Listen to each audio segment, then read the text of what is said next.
Yang presentasi untuk pertemuan hari ini sudah siap?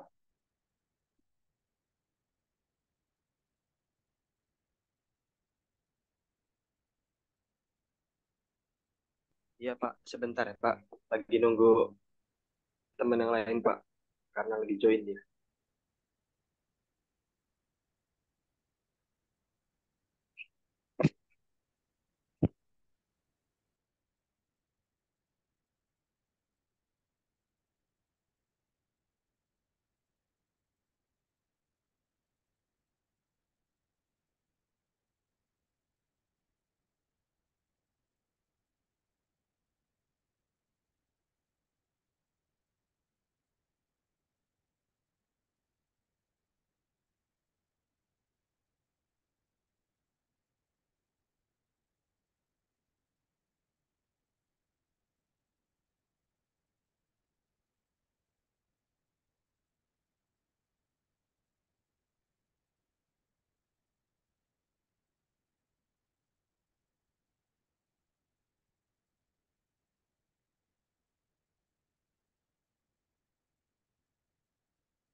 Rafli dengan siapa yang belum join?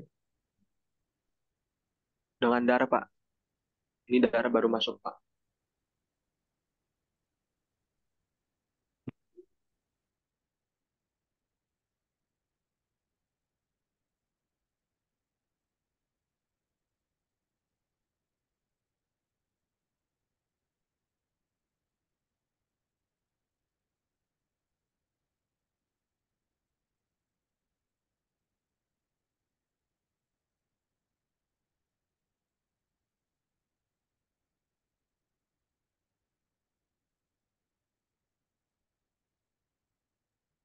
Oke, silakan bisa dimulai ya.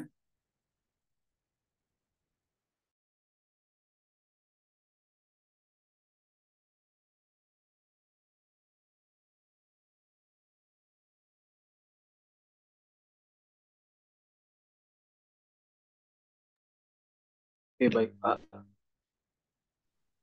Pak, sebelumnya izin share screen ya Pak.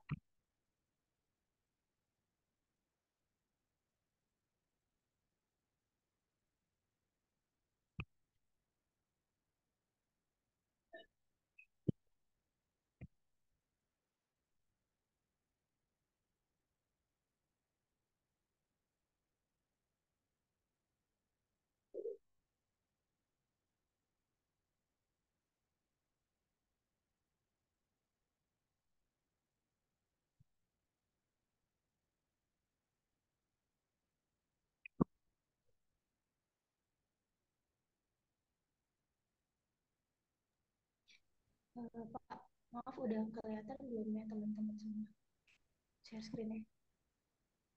Sudah, silakan.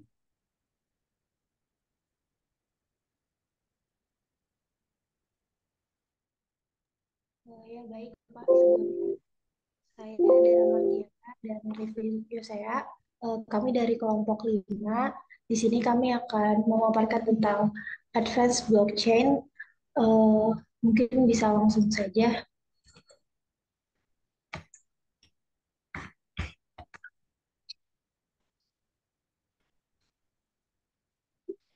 Ya, pertama yang akan kita bahas pada kesempatan kali ini adalah blockchain sebagai alat untuk perusahaan pemerintah, kemudian perusahaan yang tidak memiliki rekening, kemudian DAO-nya blockchain, kemudian ada tujuan sosial kegunaan dari blockchain, kemudian ada masalah privasi blockchain sendiri, kemudian ada knowledge of zero-nya blockchain, dan terakhir kesimpulan.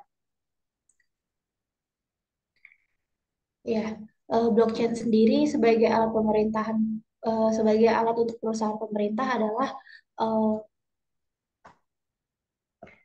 teknologi yang dapat digunakan untuk perusahaan pemerintah, terutama dalam hal transparansi, keamanan, dan efisiensi. Berikut ini adalah beberapa eh, yang dapat digunakan oleh perusahaan pemerintah. Yang pertama itu perusahaan tanpa rekening bank. Jadi blockchain itu dapat membantu perusahaan yang tidak memiliki rekening bank untuk mengelola transaksi keuangan mereka. Dengan memanfaatkan teknologi blockchain, mereka dapat menggunakan transaksi peer-to-peer tanpa perantara sehingga mengurangi biaya dan waktu yang diperlukan untuk transfer dana. Kemudian ada DAO atau Decentralized Autonomous Organization. DAO sendiri adalah organisasi yang dijalankan oleh kode komputer yang berjalan di atas blockchain. Perusahaan pemerintah ini dapat menggunakan DAO untuk mengatur dan mengelola berbagai aspek operasional mereka seperti pemungutan pajak, alokasi anggaran, dan pengambilan keputusan bersama tanpa keterlibatan pihak ketiga atau bank. Jadi DAO ini merupakan upaya untuk menciptakan entitas yang tidak terkait dengan bank. Meskipun bukan entitas yang tidak tergabung dalam hukum, DAO ini direncanakan sebagai dana yang dijalankan melalui smart contract dan akan memberikan pinjaman kepada entitas yang akan menggunakan dana tersebut secara produktif. Ya, kemudian ada tujuan dan kegunaan blockchain sendiri itu dapat digunakan seperti untuk mengurangi ketidaksetaraan, memerangi korupsi, atau meningkatkan akses ke layanan publik. Misalnya dengan menggunakan blockchain ini, kita bisa mendokumentasikan penggunaan dana bantuan sosial, pemerintah dapat memastikan bahwa dan pemerintah ini dapat memastikan bahwa bantuan tersebut tepat sasaran gitu. Karena blockchain ini kan sifatnya transparan gitu. Ya, selanjutnya akan dibawakan oleh Cea. Selanjutnya ada privacy concerns within the context of the social purpose of blockchain. Jadi masalah privasi dalam konteks tujuan sosial ini, teknologi blockchain adalah perhatian utama. Meskipun blockchain menawarkan transparansi dan keamanan yang tinggi, transaksi yang terekam di dalamnya itu bersifat permanen dan dapat diakses oleh siapa saja. Oleh karena itu, penting untuk memahami dan mengatasi masalah privasi ini, terutama ketika digunakan untuk mencapai tujuan sosial. Salah satu solusi yang dapat digunakan untuk mengatasi masalah ini adalah dengan memanfaatkan Zero Knowledge Crypto System atau sistem kripto berbasis konsep. Zero Knowledge Proof. Next. Zero Knowledge Proof adalah teknik kriptografi yang memungkinkan seseorang untuk membuktikan bahwa mereka memiliki informasi tertentu tanpa harus mengungkapkan informasi tersebut secara langsung.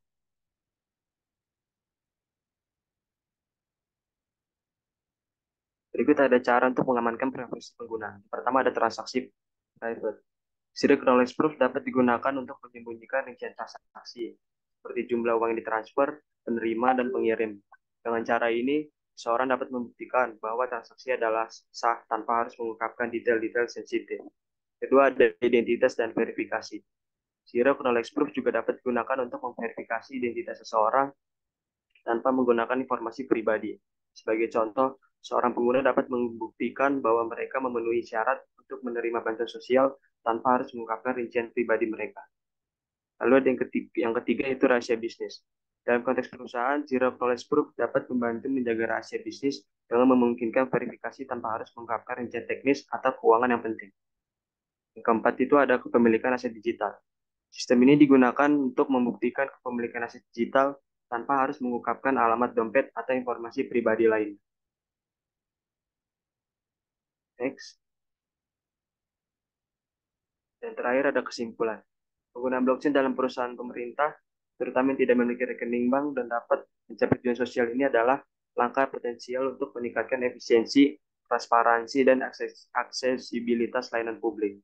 Namun perlu diperhatikan juga bahwa perlindungan privasi ini harus tetap menjadi perhatian utama, dan teknologi kripto dapat menjadi solusi untuk masalah ini.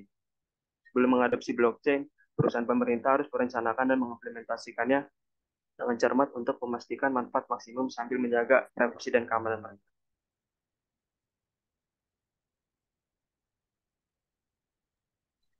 Ya Pak, mungkin sekian pemaparan dari kami. Apabila dari Bapak atau teman-teman sekalian ada yang ingin bertanya, dipersilakan. Oke, baik. Terima kasih. Tolong di stop dulu share screen-nya ya. Ya, untuk materi hari ini terkait dengan blockchain ya, nah itu lebih banyak kepada apa namanya, bagaimana keterkaitan antara blockchain dengan bank gitu ya. Terus apakah blockchain ini nanti bisa menggantikan fungsi bank ya. Tadi ada beberapa istilah ya yang mungkin kalian juga baru dengar gitu ya. Contohnya adalah eh, tadi ada yang disebut dengan DAO ya. DAO itu singkatan dari eh, Decentralized Autonomous Organization. Jadi eh, kalau kita tahu sekarang bahwasanya di organisasi atau di perusahaan sekarang yang berlaku seperti sekarang gitu ya. Itu kan kalau perusahaan pasti ada strukturnya gitu. Ada organisasi, dalam hal ini misalnya perusahaan itu kan ada strukturnya, ada direktur, ada apalagi ya, mulai dari direktur, manajer, kemudian supervisor sampai ke operator gitu ya. Ada orang-orang yang di dalamnya. Nah, itu adalah organisasi yang sekarang itu berjalan. Nah, dengan teknologi blockchain ke depan dengan memanfaatkan smart contract di mana semua interaksi antar orang di dalam organisasi itu sudah dimasukkan ke dalam satu kontrak tertentu gitu ya, satu coding. Kontrak di sini sebenarnya adalah coding komputer, maka ke depan organisasi itu sudah nggak lagi butuh struktur ya, atau perusahaan misalnya nggak lagi butuh struktur, harus ada apa namanya, direkturnya, harus ada manajernya, harus ada supervisornya, dan sebagainya. Nah, dengan menggunakan teknologi blockchain dan memanfaatkan DAO ini, DAO ini singkatan dari Decentralized Autonomous Organization. Jadi organisasinya itu bisa berjalan secara otomatis dan dia bersifat decentralized, yaitu singkatannya DAO maksudnya. Jadi semuanya di organisasi itu nanti diatur dalam satu coding komputer. Dan kalau coding komputer ini sudah di running, itu nanti akan berjalan secara otomatis. Tidak perlu lagi harus diatur, ada direkturnya yang ngambil keputusan, ada manajernya yang ngambil keputusan misalnya. Nah, itu dengan memanfaatkan DAO ini ya. Dan ini juga menjadi tantangan sebetulnya bagi eh, industri perbankan yang sekarang ada gitu ya. Artinya apa? Industri perbankan sekarang itu dia ketar-ketir gitu ya, dengan adanya teknologi blockchain ini, apakah nanti masih dibutuhkan adanya bank ya dalam kehidupan kita gitu. Kenapa? Karena dengan teknologi, dengan konsep tadi DAO gitu ya, atau ada satu lagi nanti yang disebut dengan eh, konsep di blockchain yang disebut dengan DeFi, Dev, DeFi ya, atau dibacanya DeFi, atau disebut dengan Decentralized Finance ya. Jadi orang nggak perlu lagi eh, apa namanya, kalau dia mau nuker uang misalnya, ya nggak perlu lagi ke bank ya. Dengan DeFi, misalnya kalau saya mau mau invest saja, misalnya mau investasi, kan sekarang misalnya orang naruh di bank, di deposito, nanti dapat kembalian ya dari banknya setelah uangnya diputar gitu ya. Setiap bulannya berapa persen dari yang dia tabung gitu. Itu kan sistem bank yang sekarang ada. Nah, dengan blockchain ya, dengan yang disebut dengan decentralized finance, DeFi, nah itu bisa jadi fungsi bank itu nanti akan nggak diperlukan lagi, karena orang bisa langsung, kalau saya mau investasi, saya tinggal beli cryptocurrency gitu ya. Belinya apakah bisa langsung dengan orang yang punya juga ya, peer to peer, ataukah melalui apa namanya yang disebut dengan, kalau kalian pernah dengar, adalah CEX gitu ya, checks CHEX ini singkatan dari centralized exchange ya. Kalau mungkin kalian tahu saham gitu ya. CHEX ini. Ini singkatan dari centralized exchange. Exchange artinya apa? Exchange itu pertukaran. Jadi tempat tukar menukar atau tempat beli satu kripto dengan kripto yang lain. Misalnya kalau saya punya Bitcoin gitu ya, mau saya tukar dengan ETH. Nah, ini bisa melalui cek. Ya, bisa melalui cek ini. Nah, hanya saja kalau cek ini dia sifatnya masih centralized ya. Contohnya cek apa? Kalau di Indonesia contohnya kalian pernah dengar namanya Indodax ya. Kemudian toko kripto, kemudian Pintu. Itu adalah cek centralized exchange atau bisa juga disebut sebagai pedagang kripto lah ya, pedagangnya gitu yang jual. Nah, ini kalau kalau saya mau nuker BTC dengan ETH misalnya melalui cek, berarti saya kan harus buka akun di Indodax atau misalnya di toko kripto.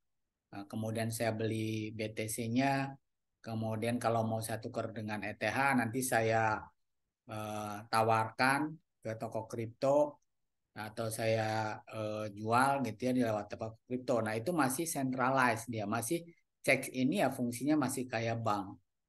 Tapi kalau misalnya tadi sudah menggunakan DAO ya, Decentralized Autonomous Organization, maka dia berubah menjadi yang namanya DEX.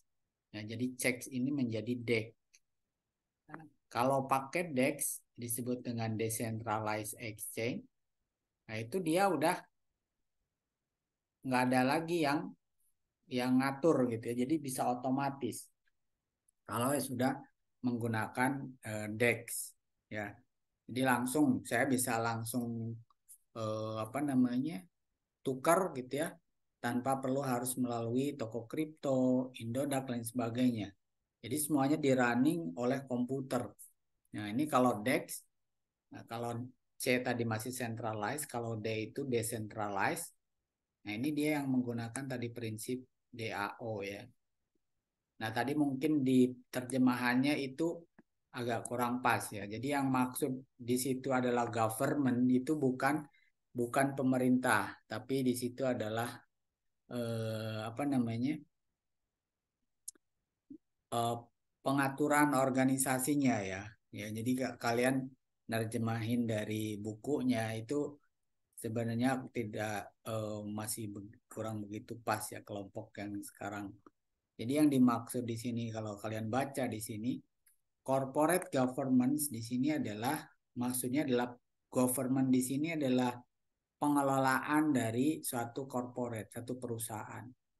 Jadi blockchain sebagai alat pengelolaan perusahaan gitu ya, bukan apa namanya blockchain sebagai alat kalian kan terjemahkan governance-nya ini sebagai pemerintah. Nah, ini bukan pemerintah tapi ini maksudnya adalah pengelolaan ya. Jadi maksud government di sini adalah pengelolaan atau pengaturan. Nah, menggunakan apa ini? Menggunakan tadi teknologi yang namanya DAO, Decentralized Autonomous Organization ya. Atau untuk yang unbanked gitu ya. Apa unbanked itu maksudnya? Unbanked itu orang yang tidak punya rekening bank. Gitu. Nah, sekarang banyak di Indonesia itu paling banyak di desa-desa misalnya jarang kan orang-orang tua apalagi yang mereka punya rekening bank. Nah, itu yang disebut sebagai unbanked. Nah, jadi orang yang tidak punya akun bank. Nah, ini sekarang juga sudah mulai walaupun belum menggunakan teknologi blockchain ya. Misalnya sekarang kita bisa ngirim uang pakai GoPay. Kita bisa ngirim uang pakai Dana. Ya, cukup pakai menggunakan nomor telepon. Bukan lagi pakai nomor rekening. Nah, itu yang disebut sebetulnya sebagai unbanked. Jadi kalau orang yang nggak punya rekening bank, kemudian dia bisa kirim uang walaupun dia tidak punya rekening bank, nah itu berarti yang disebut sebagai unbanked. Nah, blockchain ini bisa dipakai untuk menyelesaikan hal tersebut gitu ya.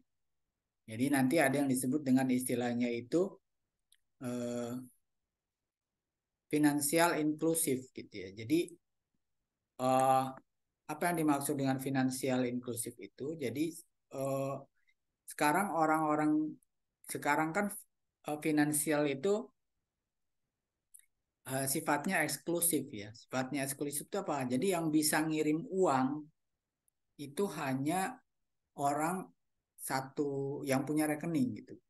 Satu rekening ke rekening yang lain. Jadi kalau seperti itu, orang yang nggak punya rekening bank, tadi orang-orang tua di desa, ketika dia mau ngirim uang, misalnya anaknya sekolah di Jakarta, misalnya, sedangkan dia di desa, anaknya punya rekening bank, orang tuanya nggak punya rekening bank, kan jadi nggak bisa ngirim uang. Nah, itu yang disebut sebagai financial eksklusif.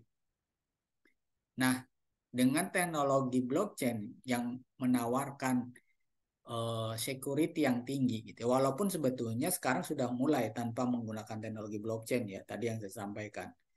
Sekarang saya walaupun nggak punya akun bank, saya bisa ngirim lewat GoPay, saya bisa ngirim lewat Dana atau yang lainnya. Saya bisa ngirim lewat OVO dan itu cukup pakai nomor handphone, gitu ya. Nah, itu yang disebut sebagai financial inclusive. Nah, hanya saja kekurangannya yang sekarang sudah berjalan sistem yang mencoba memberikan akses finansial ke yang orang-orang yang sifatnya unbanked ini, kalau sekarang berjalan itu kan masih sifatnya centralized, ya. Eh, saya pakai eh, ngirim uang pakai GoPay misalnya, maka uang saya itu ditransfer ke rekeningnya GoPay terlebih dahulu. Nah, nanti dikumpulkan di situ, ya. Saya mau ngirim pakai OVO itu juga sama. Itu kan masih centralized, masih sifatnya si Gojek dalam hal ini yang mengeluarkan GoPay atau Dana misalnya atau OVO itu dia sebagai pihak ketiga, sama seperti bank gitu. Nah, itu kalau sistem yang sekarang.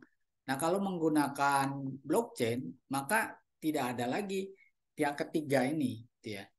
Nah, inilah yang ditawarkan oleh teknologi blockchain yang mencoba untuk mendisrupsi ya istilahnya atau menggantikan fungsi-fungsi dari keuangan yang ada yang sekarang dilakukan oleh bank gitu ya.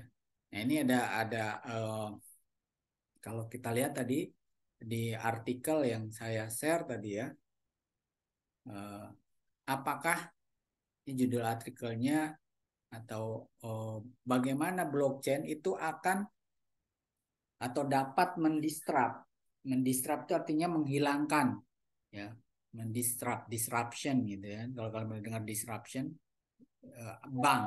Jadi bagaimana blockchain itu bisa teknologi blockchain itu bisa menghilangkan fungsi bank ya. Nah, di sini disebutkan yang tadi saya sampaikan gitu ya, bahwa teknologi blockchain yang dengan keunggulannya yang dia apa namanya eh, tingkat security-nya sangat tinggi gitu ya. Apalagi ditambah dengan teknologi yang tadi yang menggunakan smart contract, di mana smart contract ini adalah yang disebutkan self executing contract. Jadi kalau smart contract itu sudah di running, smart contract itu sebenarnya bukan kontrak seperti yang kita lihat gitu ya. Jadi smart contract itu adalah coding-coding yang dia dibuat supaya kalau kondisi itu terpenuhi maka satu aktivitas itu bisa jalan secara otomatis gitu. Yang menghilangkan apa namanya peran dari pihak ketiga gitu ya. Nah, itu yang disebut dengan smart contract. Tadi menggunakan konsep DAO tadi ya, decentralized autonomous organization atau menggunakan konsep DeFi, decentralized finance. Itu semuanya itu di apa yang kita lakukan nanti di satu organisasi itu dituangkan dalam satu coding komputer. Nah, kalau coding komputer itu sudah di running, maka dia akan jalan secara otomatis sehingga tidak butuh lagi tadi kalau di organisasi yang sekarang berjalan ini yang konvensional ini harus ada ketua, harus ada direktur, harus ada manajer, harus ada supervisor dan lain sebagainya yang punya otoritas. Tapi kalau sudah menggunakan blockchain, menggunakan konsep DAO tadi, itu nggak perlu lagi tuh ada direktur, nggak perlu lagi ada manajer dan sebagainya karena dia sudah berjalan secara otomatis menggunakan smart contract ini. Ya. Dan kita tahu sejak blockchain ini diciptakan dengan Bitcoin gitu ya, pertama kali itu memang tujuannya adalah untuk payment ya, untuk pembayaran gitu ya, secara langsung. Ya, ini contohnya Bitcoin. Nah, makanya eh, apa namanya? Di sini disebutkan bahwa blockchain teknologi itu bisa ada kemungkinan itu bisa mendisrupt ya, sekitar 7 triliun lebih dolar industri perbankan. Makanya ini juga mulai ketar-ketir gitu ya para banker-banker ini, banking ya orang yang berkecimpung di bank ini, kalau blockchain ini semakin berkembang, mereka bisa jadi kehilangan pekerjaan gitu karena semuanya sudah bisa dilakukan oleh blockchain dan itu tidak membutuhkan tadi tidak membutuhkan orang-orang tersebut gitu, tidak membutuhkan pihak ketiga. Semuanya bisa berlangsung secara otomatis mulai dari pembayaran, clearing, ya, fundraising dan di blockchain ada yang disebut dengan namanya istilahnya ICO. Ini juga nanti kita dibahas lebih detail ya di sini ya. Itu ICO ya atau initial coin offering. Kalau kalian pernah dengar kalau di saham itu ada yang namanya IPO ya. Nah, jadi kalau misalnya ada perusahaan yang mulai melantai di bursa kan dia bisa buat jual saham ya. Saham pertama kali itu kan disebut dengan IPO ya. Nah, kalau di blockchain ini disebutnya adalah ICO. Ya, kalau di saham itu IPO, kalau di blockchain namanya ICO. Ya, itu singkatan dari initial coin offering. Jadi kalau ada perusahaan yang awal-awal mau jual koin gitu atau token, nah itu yang disebut dengan uh, sebagai ICO-nya. Kemudian juga sebagai sekuritas ya. Sekuritas ini juga bisa ya, kemudian bisa untuk mengajukan kredit. Nah, ini juga bisa menggunakan blockchain tadi menggunakan decentralized DeFi tadi ya. Kemudian untuk perdagangan ini juga memungkinkan ya, menggunakan teknologi blockchain. Dan masih banyak lagi ya, termasuk customer KYC. Ya, KYC ini singkatan dari Know Your Customer ya. Jadi kalau kalian nanti dengar istilah KYC, KYC ini singkatan dari Know Your Customer. Ya, fungsinya untuk apa? Nah, ini untuk kalau kita tahu siapa customernya, dan kalau di dalam blockchain kan nggak bisa ngebohong ya, karena kalau dia sudah di-upload ke sistem datanya, itu datanya nggak bisa dirubah. Kalau sistem yang sekarang masih bisa dirubah, misalnya apa namanya pakai eh, ID palsu gitu ya, pakai KTP palsu, KTP orang lain, fotonya dirubah, itu masih memungkinkan. Tapi kalau pakai blockchain nggak memungkinkan. Makanya ini digunakan untuk mencegah eh, fraud ya, mencegah terjadinya eh, kecurangan atau penyalahgunaan tadi. Nah, itu adalah fungsi-fungsi yang bisa dilakukan oleh blockchain ya. Nah, Nah, ini secara lebih detail, misalnya dari sisi pembayaran. Nah, kalau kita lihat misalkan eh, clearance aja ya, clearance. Kalau kalian tahu, eh, kalau saya mau ngirim uang, terutama kalau ke luar negeri misalnya, ya, itu kan harus ada nomor yang disebut dengan SWIFT ini. Ya, harus ada nomor, kita harus tahu nomor SWIFT bank tujuan kita di luar negeri. Ya, SWIFT ini singkatan dari Society for Worldwide Interbank Financial, ya, Communication. Ya, ini singkatnya SWIFT. Nah, ini biasanya kalau saya mau ngirim uang ke luar negeri itu nggak bisa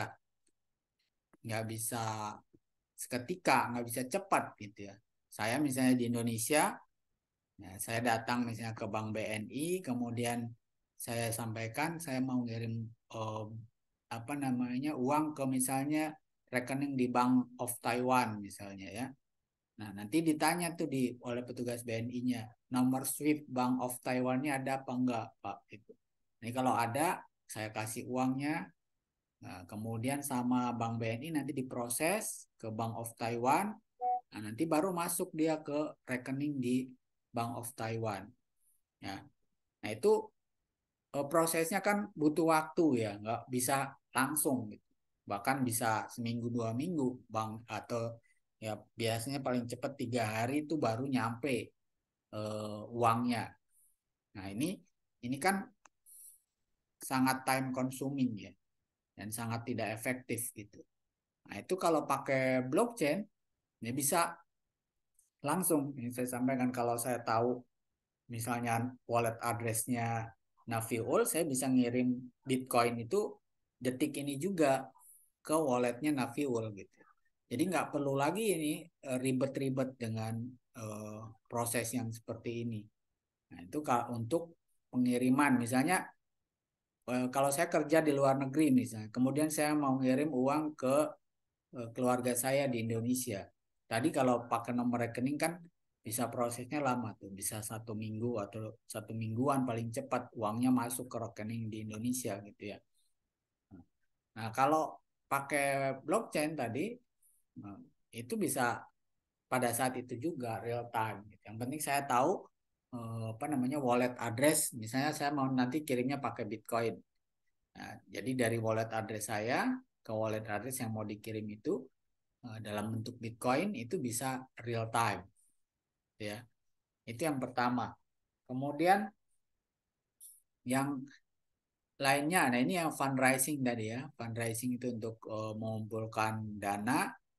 Ini biasanya kalau tokennya baru baru muncul ya, baru list gitu ya. Contoh yang lain misalnya yang di sini untuk eh, sekuritas ya, untuk apa namanya,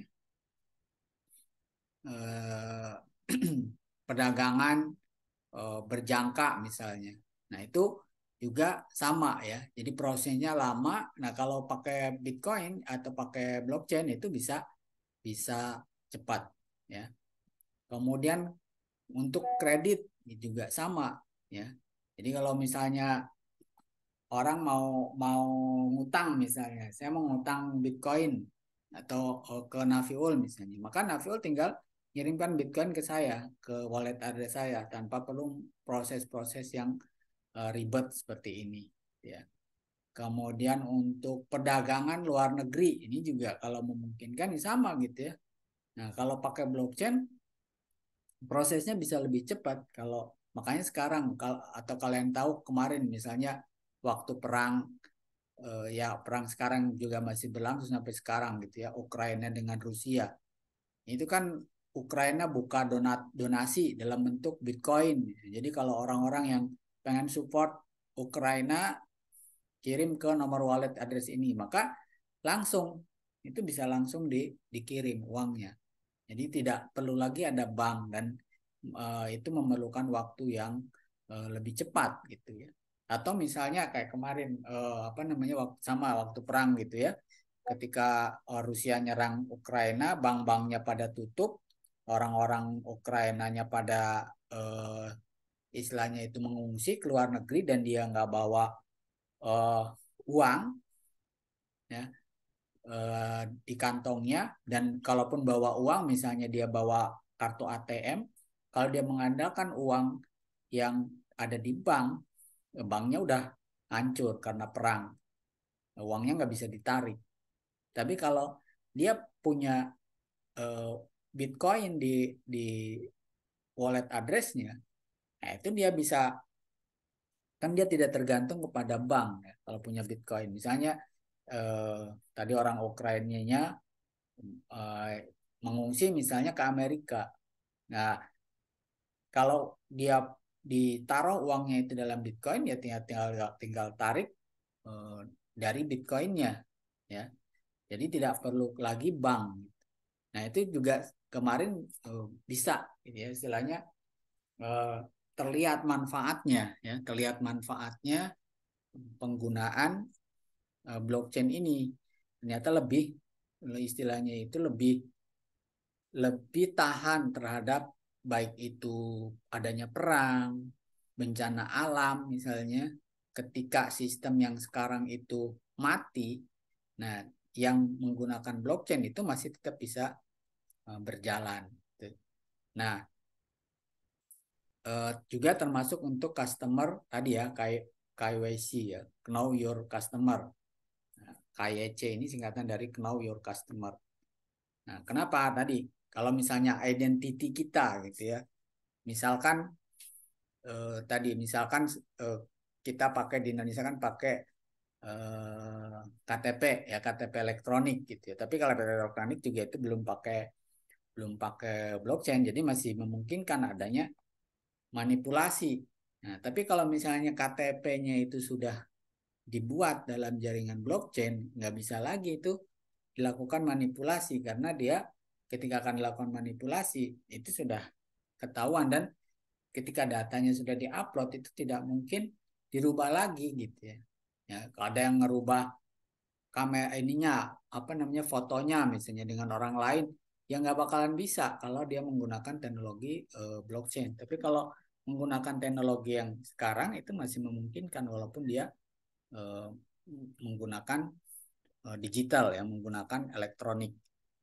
Nah, ini salah satunya. Makanya sekarang kalau identitasnya itu sudah menggunakan teknologi blockchain, maka bisa tadi melakukan mencegah yang namanya fraud ya, manipulasi, dan customer KYC-nya, know your customer-nya itu bisa lebih lebih cepat gitu, dan tidak mungkin akan dilakukan manipulasi terhadap identitas yang ada tadi gitu ya. Jadi itulah kenapa apa namanya, ya tadi, kekhawatiran dari perbankan ya terhadap teknologi ini, sehingga sekarang ada konsep juga yang disebut dengan namanya itu, kalau kalian pernah dengar, adalah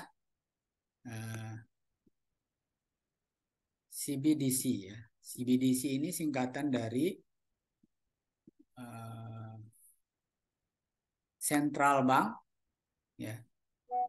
Jadi Central Bank, CDBC, Central Bank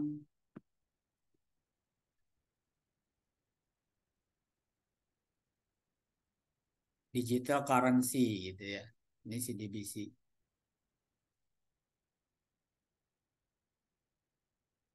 Nah, ini misalnya apa CDBC itu? Misalkan sekarang misalkan Indonesia mau menerapkan banknya gitu ya, mau menerapkan apa namanya, rupiah digital gitu. Nah, rupiah digital ini kan yang sekarang ada itu kan masih sifatnya, istilahnya itu eh, saya misalkan punya uang nih, saya punya uang 500.000. Kemudian saya top up di GoPay. Nah, nanti kan masuk yang 500.000 uang kertas saya itu jadi digital yang di GoPay kan gitu ya. Nah, ini sama-sama digital sebetulnya, tapi dia istilahnya itu masih menggunakan atau belilah ya top up itu dari uang kertasnya gitu. Dan ini belum menggunakan teknologi blockchain. Ya.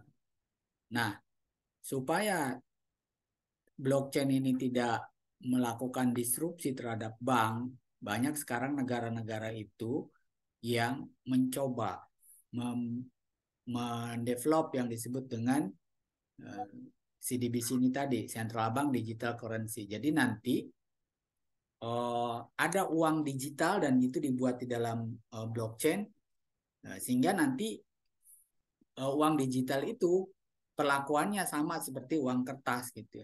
Jadi kalau ini kan soal top up itu kan istilahnya beli lah, barter gitu ya.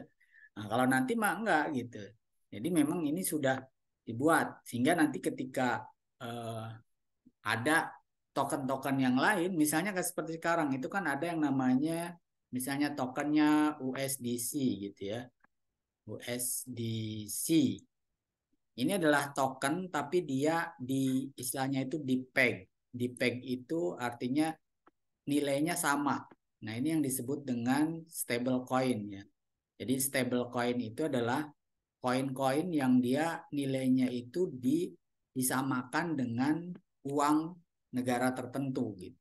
Kalau USDC misalnya satu koin USDC ya itu sama dengan $1 gitu. Ya, itu sama dengan ini yang disebut dengan stable coin. Jadi yang sekarang beredar itu seperti ini. Kenapa? Karena belum ada CBDC ini gitu ya. Misalnya Amerika belum punya CDBC, makanya yang ada itu adalah stable coin. Nah, misalnya dulu di apa namanya Indonesia juga ada yang disebut dengan walaupun sekarang sudah nggak di ini lagi ya, itu BIDR. Ya, BIDR itu adalah Binance Indonesian Rupiah. Jadi stable coinnya yang dikeluarkan oleh si Binance yang dimana dia satu koin BIDR itu sama dengan $1 gitu ya. Nah, ini yang disebut dengan peg ya atau pegging. Jadi sama. Nah, ke depan kalau sudah ada misalnya rupiah sudah buat atau Indonesia sudah buat CBDC ini apa Central Bank Digital Currency atau yang disebut dengan rupiah digital yang menggunakan blockchain, maka nggak boleh ada lagi ini. Ya, nggak boleh ada lagi stable coin dari rupiah misalnya. Karena ya tinggal beli lagi di sini. Nah, ini sebetulnya konsep CDBC ini adalah salah satu cara dari perbankan supaya tidak mengalami tadi disrupsi ya. Tidak hilang perannya dengan adanya teknologi blockchain gitu. Jadi memang sampai saat ini pun perbankan itu masih apa namanya belum sepenuhnya bisa menerima teknologi blockchain ini ya karena dia bisa menghilangkan peran itu gitu walaupun bisa juga dipakai untuk fungsi-fungsi yang lain dari perbankan tadi ya. Nah, makanya di beberapa negara memang masih belum sepenuhnya bisa menerima. Misalnya contohnya kayak di Indonesia ya. Di Indonesia blockchain masih bisa tapi bukan menjadi alat pembayaran yang sah gitu. Karena alat pembayaran yang sah kan masih rupiah sesuai dengan undang-undang ya. Nah, itu juga makanya sekarang lagi dibahas apakah tadi Indonesia perlu membuat apa namanya rupiah digital di dalam bentuk CBDC yang menggunakan teknologi blockchain atau tidak gitu ya. Ini sekarang lagi digodok oleh pemerintah dan ke depan kayaknya akan mengarah ke situ ya. Karena kalau enggak ya fungsi bank itu bisa akan hilang dengan adanya teknologi blockchain ini. Gitu ya. Kalau pemerintah sendiri tidak menyesuaikan ya dengan kondisi yang ada.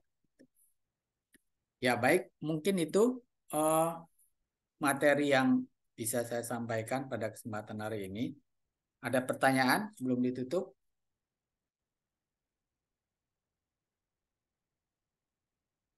Oke, kalau tidak ada,